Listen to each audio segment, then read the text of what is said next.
बात बहुत ही पुरानी है, जब गंधर्व राज्य पर राजा शिवदत्त का राज हुआ करता था। महाराज शिवदत्त अपनी दयालुता और प्रजा के प्रति समर्पण के लिए प्रसिद्ध थे।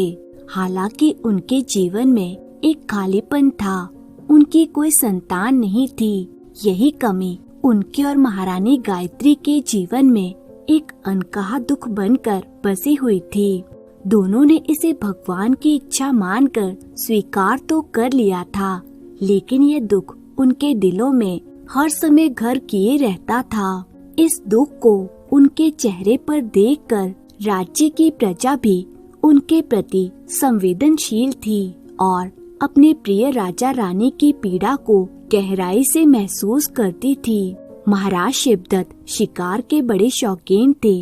वे पराया शिकार के लिए जंगल जाते, जिससे उन्हें अपने मन को विचलित करने और दुख से थोड़ी राहत पाने का समय मिलता था। दूसरी ओर महारानी गायत्री का जीवन संतान के अभाव में बेहद उदास और खाली था। वे महल में सारा दिन खाली बैठी रहती और इसी खालीपन के साथ उनकी पीड़ा और भी हो जाती। एक दिन महाराज ने अपने सैनिकों के साथ शिकार के लिए जंगल की राह पकड़ी। रास्ते में महाराज शिवदत्त ने अपने सिपाहियों को पीछे छोड़ दिया और अकेले ही जंगल की गहराई में बढ़ते चले गए। तभी अचानक उन्हें किसी बच्चे के रोने की आवाज सुनाई दी। महाराज चौकन्ने हो गए और आवाज की दिशा में बढ़ने लगे। जब वे उस स्थान पर पहुँचे तो उन्होंने देखा कि दो क्रूर डाकू एक नन्ही बच्ची को तलवार से मारने की कोशिश कर रहे थे। महाराज ने बिना समय गवाए अपनी तलवार निकाली और उन डाकुओं को ललकारा। महाराज की वीरता और कुशलता के आगे वे दोनों डाकू टिक नहीं सके और कुछ ही पलों में पराजित होकर धराशायी हो गए। डाकुओं को हराने के बाद महाराज ने उस बच्ची को गोद में उठा लिया। वह एक बहुत ही सुंदर कन्या थी और उसके चेहरे पर मासूमियत साफ झलक रही थी। महाराज शिवदत्त ने उस बच्ची को बड़े स्नेह से उठाया और उसे लेकर महल की ओर लौटने लगे। रास्ते में उनके सैनिक भी उनसे आ मिले और सभी महल की ओर रवाना हो गए। महल पहुंचकर महाराज ने महारानी गायत्री को सारी घटना बताई और बच्ची को उन्हें सौंप दिया। महारानी ने उस मासूम कन्या को भगवान का वरदान मानकर अपना लिया।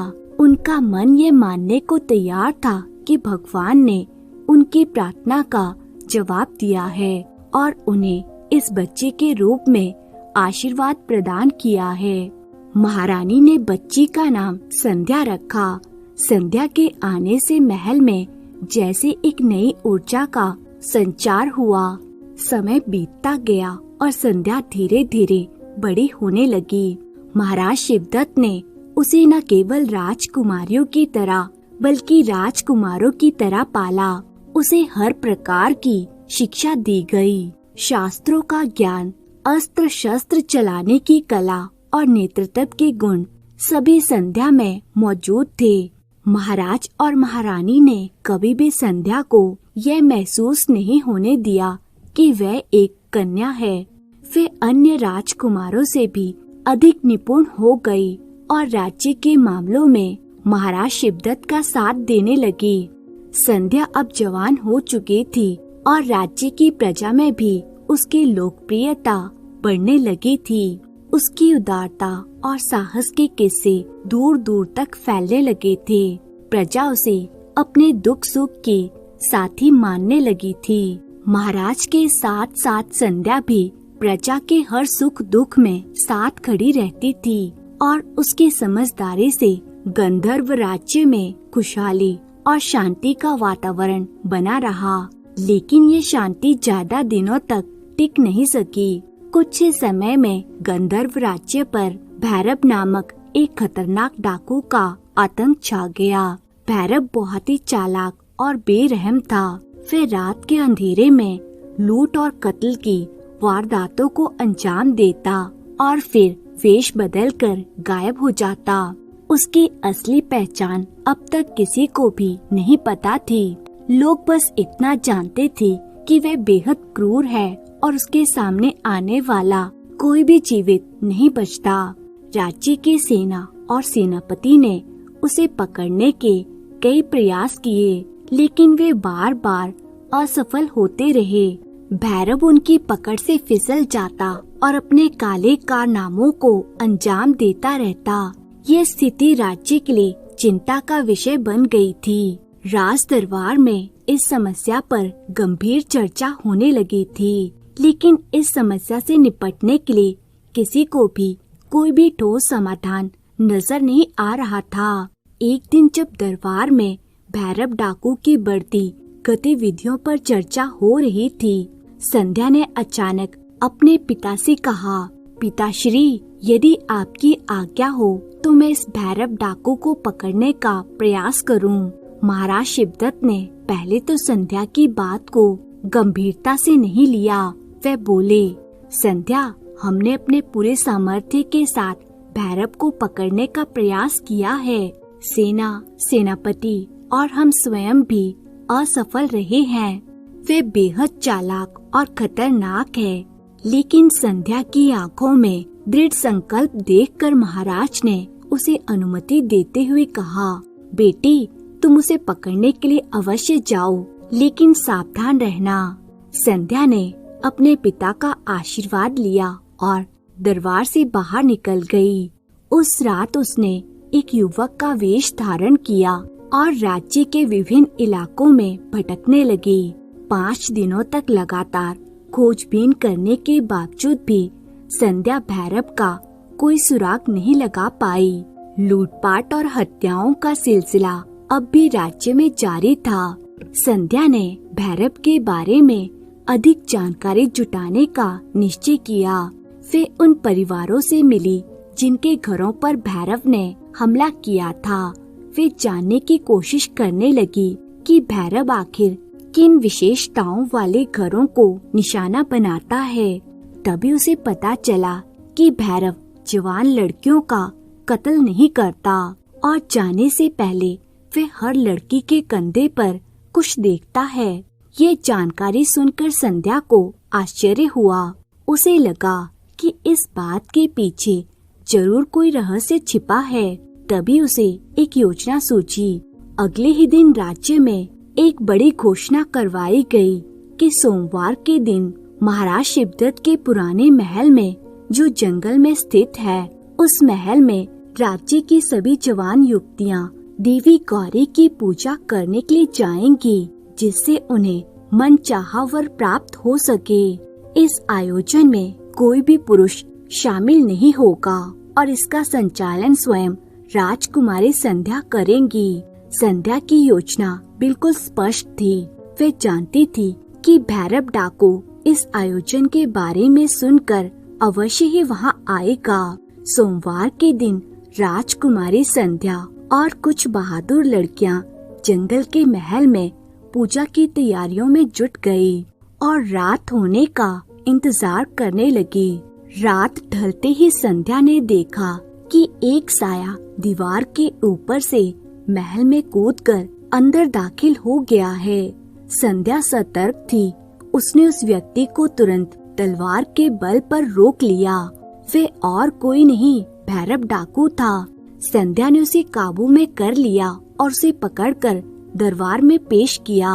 दरबार में संध्या ने भैरव से पूछा, तुम लड़कियों का कत्ल क्यों नहीं करते और उनके कंधे पर क्या देखते हो? भैरव ने गहरी सांस ली और अपने मन की पीड़ा बयां करते हुए कहा, मैं जन्म से डाकू नहीं था। कई साल पहले डाकुओं के एक गिरोह ने मेरी नवजात बेटी को मुझसे छीन लिया और उसे मार दिया। तब से मैं बदले की आग में जलने लगा। मेरी बेटी के बाएं कंधे पर एक गुलाब का घोंटना था। मैं हर लड़की का कंधा इसीलिए देखता हूँ कि शायद कभी मुझे मेरी बेटी मिल जाए। ये सुनकर महाराज शिवदत्त और संध्या दोनों हैरान रह गए। महाराज ने तुरंत पूछा, क्या तुम्हारी बेटी 18 साल पहले गायब हुई थी? भैरव ने हाँ में सिर हिला दिया। महाराज शिवदत्त ने कहा, भैरव, तुम्हारी बेटी जीवित है और उसने ही तुम्हें आज पकड़ा है। वह कोई और नहीं बल्कि राजकुमारी संध्या ही तुम्हारी खोई हुई बेटी है। ये सुनकर भैरव की आंखों से आंसू बहने लगे। उसने अपनी बेटी को जीवित देखकर अपनी सारी कठोरता खो दी। संध्या भी भावुक हो गई थी। उसने सोचा कि उसके पिता ने उसे कभी यह एहसास नहीं होने दिया कि वह उनकी असली बेटी नहीं है। महाराज ने भैरव से कहा, हम संध्या को तुम्हें नहीं सौंप सकते, लेकिन अब तुम ये गलत काम छोड़कर प्रायश्चित करो। भैरव ने अपना सिर झुकाकर कहा, महाराज, जब मेरी बेटी जीवित है और राजकुमारी बनकर इस राज्य की शान है, तो मेरे लिए अब इस जीवन में कोई आकर्षण नहीं रहा। मैं अब इस जीवन से संन्यास लेने के लिए तैयार हूँ। मैंने जो किया उसके लिए मुझे खेद है और मैं अपने शेष जीवन में केवल प्रायश्चित करना चाहता हूँ। महाराज शिवदत्त ने भैरव को आश्वासन देते हुए कहा, तुम्हें अपने किए का प्रायश्चित करने का अवसर मिलेगा। हम तुम्हें महल के मंदिर की देखभाल का कार्य सौंपते हैं। वहाँ तुम भगवान की सेवा कर सकोगे और अपने जीवन को एक नई दिशा दे सकोगे। भैरव राजा के इस निर्णय से संतुष्ट था। वे अपनी बेटी संध्या से मिलकर बहुत खुश हुआ। अब भैरव अपना शेष जीवन मंदिर में सेवा करते हुए गुजारने लगा। राजकुमारी संध्या भी जब मंदिर जाती थी तो भैरव से मिलकर और बातचीत कर कर ही वापस महल लौटती थी। कहानी यही समाप्त होती है दोस्तों। उम्मीद है आपको अच्छी लगी होगी। तो कहानी आपको कैसी लगी कमेंट करके जरूर बताएं। अवंतिका राज्य में रहने वाले सेठ गिरधारी लाल राज्य के सबसे धनी व्यक्ति थे। सेठ गिरधारी लाल के घर में दर्जनों नौकर चाकर हमेशा उनकी सेवा में हाजिर रहते थे। सेठ जी के घर पर अक्सर ही किसी न किसी कार्यक्रम या उत्सव का आयोजन होता ही रहता था और ऐसे मौकों पर सेठ अपने धन और वैभव का खूब दिखावा करते थे। ऐसे ही एक समय पर सेठ ने सबके सामने घोषणा करते हुए कहा, अब तो मैं सबसे बड़ा हूँ, मुझसे बड़ा इस राज्य में कोई नहीं है। गिरधारी लाल के सभी नौकर चाकर और सगे संबंधी उनके मुंह की ओर देख रहे थे। गिरधारी लाल वास्तव में ही बहुत धनवान बन गया था। उसके बराबर का धनवान पूरे राज्य में कोई नहीं था। उसकी हवेली भी राजा के महल से कम नहीं थी। सेठ के अस्तबल में हर नस्ल के घोड़े बंधे हुए थे। शायद राजा के पास भी ऐसी नस्ल के घोड़े नहीं थे।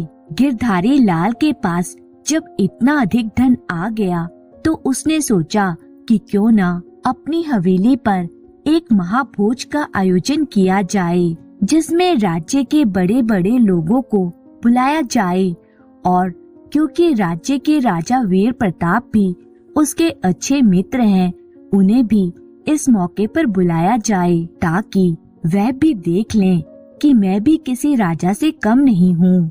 गिरधारी लाल ने ऐसा ही एक भव्य समारोह अपनी हवेली पर रखा, जिसमें राज्य के बड़े बड़े लोगों के साथ साथ राजा वीर प्रताप को भी बुलाया गया। राजा वीर प्रताप को पूरी शानो शौकत के साथ उस बड़ी हवेली में बिठाया गया, जहाँ पर राज्य के बड़े बड़े लोग मौजूद थे। वहाँ पर किसी आम आदमी को आने की अनुमति नहीं थी। गलती से सेठ गिरधारी लाल का नौकर उस कमरे में आकर बैठ गया। जैसे ही सेठ जी ने उसे देखा तो क्रोध से आग बबूला हो गए। उन्होंने झट से जाकर नौकर को गले से पकड़ा और सबके सामने उसे मारने लगे। फिर उसे गालियां देते हुए बोले, निकल जा बदतमीज, निकल जा मेरे घर से। नौकर बेचारे का जो अपमान सबके सामने हुआ था, उससे उसको मन ही मन बहुत गुस्सा आ गया। वह खून के आंसू पीकर रह गया और सोचने लगा कि आखिर मेरा दोष ही क्या था। उसने वहाँ से जाते समय मन में ये कसम खा ली, सेठ जी, तुमने मुझे छोटा इंसान समझकर सबके सामने मुझे मारा और मेरा अपमान किया। मैं एक दिन इसका बदला जरूर लूंगा। यह प्रण लेकर वे वहाँ से चला गया। नौकर का नाम था नंदू। अब वे सेठ से बदला लेने की योजना बनाने लगा। उसका एक मित्र था जो राजा वीर प्रताप के महल में नौकरी करता था। नंदू ने उसकी सहायता से राजा के महल में नौकर का काम कर लिया। बदले की आग में तो उसका मन सुलग ही रहा था। वह बस हर समय मौके की तलाश में रहता था कि कब उसे ऐसा मौका मिले कि वह सेठ से अपने अपमान का बदला ले सके। नंदू जानता था कि सेठ गिरधारी लाल राजा वीर प्रताप का बड़ा ही अच्छा मित्र है। वह मौके का इंतजार करने लगा। किसी ने ठीक ही कहा है कि समय बहुत ही बलवान होता है। समय बदलते देर नहीं लगती। एक दिन की बात है, राजा वीर प्रताप शिकार खेलने के लिए गए हुए थे और राजमहल में भी बहुत ही कम लोग दिखाई दे रहे थे। नंदू ने इधर उधर देखा और मैदान खाली पाकर वे राजा के कक्ष में चला गया। सेठ गिरधारी लाल से बदला लेने का समय अब आ चुका था, क्योंकि नंदू को यह बात अच्छी तरह से पता थी कि सेठ गिरधारी लाल बिना किसी रोक टोक के महल में आता जाता है। उसे राजा की तरफ से पूरी छूट दी गई है। नंदू का तेज दिमाग बहुत दूर तक अपना काम कर चुका था। वह सीधा जाकर राजा के पलंग पर लेट गया। देखने में ऐसा लग रहा था मानो वह बड़ी ही गहरी नींद में सो रहा हो। इधर राजा जब शिकार से वापस लौटा तो सीधा अपने कमरे में गया। राजा जैसे ही कमरे के अंदर आया तो नंदू नींद में बड़बड़ाने लगा और कहने लगा, अरे कोई ज्यादा धन कमा लेने से राजा तो नहीं बन जाता। गिरधारी लाल की यह मजाल कि वह अब रानी के साथ छेड़छाड़ करे। छी छी छी, पापी कहीं का। धन अधिक आते ही उसकी बुद्धि भ्रष्ट हो गई है। अरे कैसा आदमी है, वह राजा की बराबरी करता है। पापी कहीं का। राजा वीर प्रताप ने नौकर के मुंह से जैसे यह शब्द सुने तो उसे बहुत ही क्रोध आ गया। उसने झट से नंदू को गले से पकड़ा और खड़ा कर दिया। राजा कहने लगा, नंदू, जो कुछ भी तूने नींद में कहा है वह सच है क्या? नंदू भी कोई कम चालाक नहीं था। बदले की आग उसके मन में धधक रही थी। उसने राजा के सामने हाथ जोड़कर कहा, क्षमा कीजिए अन्नदाता, मैं बहुत ही अधिक थक गया था। बस जैसे मैं आपके कमरे में आया तो मुझे जोरदार नींद आ गई और मैं पलंग पर ही गिर पड़ा। नींद में ही मैं क्या कह गया मुझे क्या पता। जो हो गया सो हो गया, मुझे माफ कर दीजिए। यह कहते हुए नंदू बाहर निकल गया। राजा सोच में पड़ गया। उसके मन में संदेह होने लगा। नंदू ने उसके मन में शक का बीज जो बो दिया था। अब राजा का मन दुखी रहने लगा था। वह सोचने लगा, सेठ गिरधारी लाल मेरी रानी के साथ छेड़छाड़ करता है, जिसे मैंने अपना मित्र समझकर महल में बिना रोक टोक आने की आज्ञा दी, उसने ही मेरे साथ धोखा किया। धोखेबाज, पापी कहीं का। मैं अब तुम्हारे किए के सजा तुम्हें देकर रहूंगा।